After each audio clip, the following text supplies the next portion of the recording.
Bagaimana dengan Paus yang adalah wakil Kristus di muka bumi? Haruskah kita sebagai Katolik taat terhadap Paus? Ini mengingat dalam Injil tertulis Tuhan kita mengajarkan demikian. Barang siapa mendengarkan kamu, ia mendengarkan aku. Dan barang siapa menolak kamu, ia menolak aku. Dan barang siapa menolak aku, ia menolak dia yang mengutus aku. Jika pernyataan itu ditujukan Tuhan kepada murid-murid lainnya, terlebih lagi pada Petrus yang adalah kepala para rasul dan wakil Kristus yang diberi kuasa atas kunci surga, maka memang benar kita harus taat kepada Paus yang adalah penerus Rasul Petrus dan sekaligus wakil Kristus. Tetapi bukan dengan ketaatan buta. Gereja Katolik tidak pernah mengajarkan ketaatan buta. Ada kondisi di mana seorang Paus tidak perlu ditaati. Rasul Paulus yang menegur Rasul Petrus dengan terang-terangan menjadi contoh dalam kitab suci di mana Petrus yang adalah kepala para rasul ketika melakukan kesalahan tidak perlu ditaati, bahkan perlu ditegur. Lalu Paus Innocentus ketiga mengatakan demikian, adalah perlu untuk mematuhi seorang paus dalam segala hal selama dia tidak bertentangan dengan kebiasaan universal gereja. Tetapi jika dia bertentangan dengan kebiasaan universal gereja, dia tidak perlu ditaati. Berikutnya Kardinal Juan de Torquemada juga mengatakan hal senada.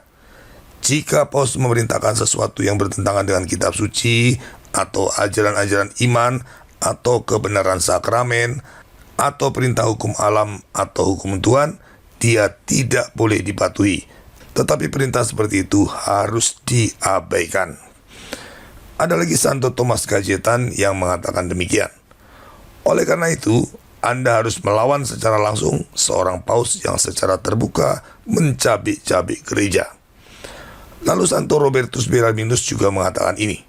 Sama seperti sah untuk melawan paus yang menyerang tubuh, juga sah untuk melawan paus yang menyerang jiwa atau yang mengganggu ketertiban sipil, atau di atas segalanya yang berusaha menghancurkan gereja. Saya katakan bahwa itu sah untuk melawannya dengan tidak melakukan apa yang dia perintahkan dan dengan mencegah agar kehendaknya tidak dilaksanakan. Jadi amat jelas gereja Katolik tidak pernah mengajarkan kita harus taat tanpa syarat kepada paus. Jika perintahnya tidak sejalan dengan tradisi gereja, melawan ajaran Tuhan, bahkan dapat menghancurkan gereja atau mengganggu ketertiban masyarakat sipil, kita boleh menentangnya. Ingat ini, ketaatan mutlak dan tanpa syarat itu hanya kepada Tuhan saja.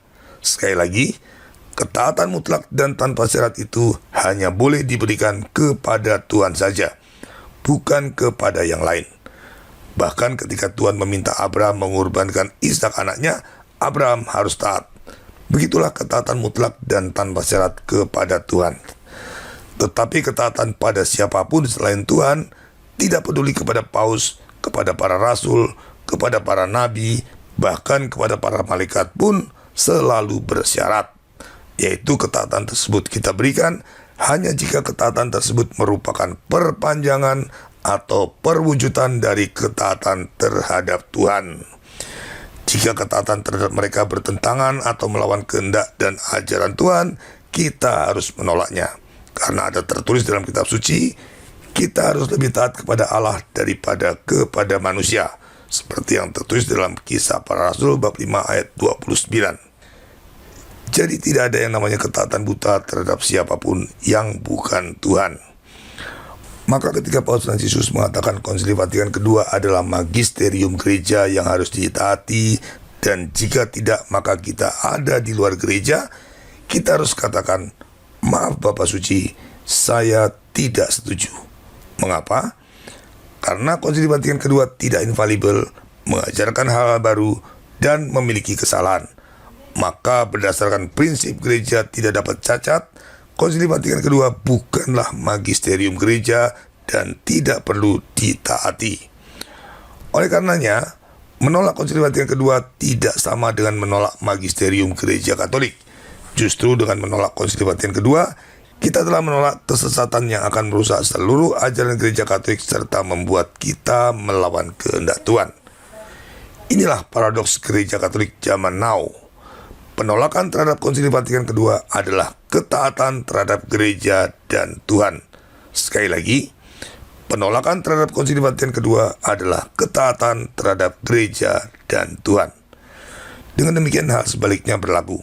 Justru mereka yang taat pada Konsili Vatikan kedua telah tidak taat terhadap gereja dan Tuhan.